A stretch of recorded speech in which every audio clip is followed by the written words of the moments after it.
پیامبر صلی الله علیه و سلم میفرمایند اگر کسی در شب جمعه یا روز جمعه سوره کهف رو تلاوت بکند ایمانش افزایش پیدا میکند.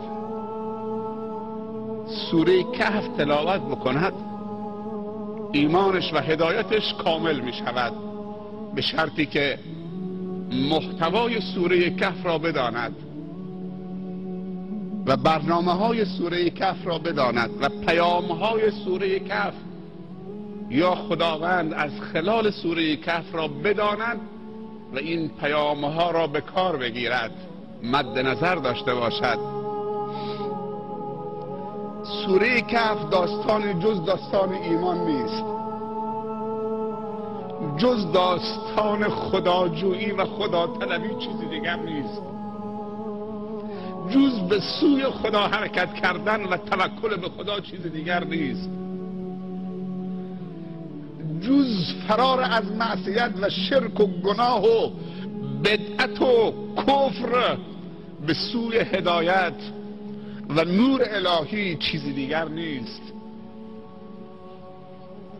میگه اگر مسلمانی شب جمعه یا روز جمعه خداوند توفیقش بدهد که سوره کهف را تلاوت بکند، خداوند بین دوتا جمعه اون مسلمان و نورانی و روشن میگرداند، میدرخشاند.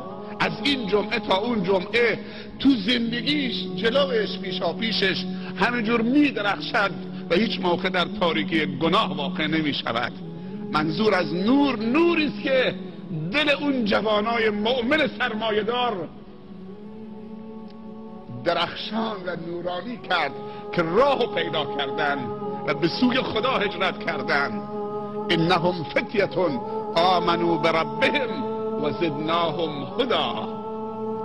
محور سوره کهف بر همین آیه کوتاهه، انهم فتیتون آمنوا بربهم و زدناهم هدا. چند تا جمله بیشتر نیست. سبب درخشندگی بین دو تا جمعه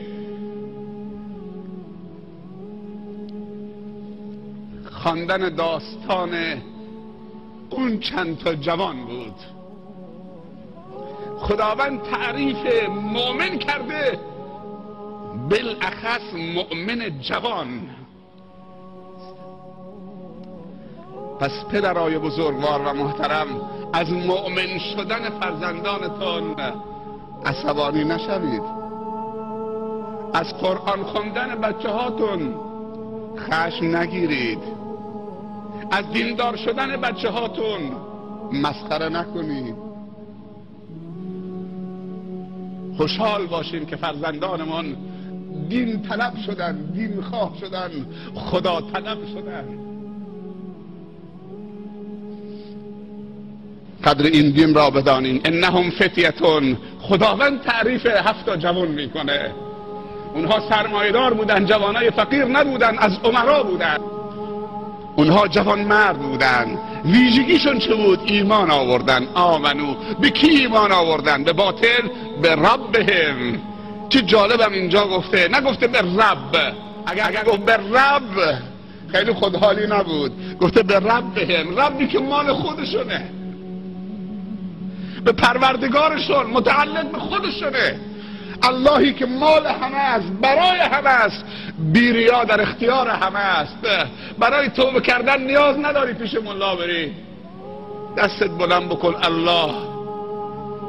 اگر تاجری، مالت را برای توبه کردن، برای عالم شدن، برای مؤمن شدن، برای عفیف شدن جامعه به کار بگیر. و اگر عالمی، تلاشت و علمت و بیانت و کلاست و آموزشت و تربیتت برای توانمندی جامعه اسلامی به کار بگیر.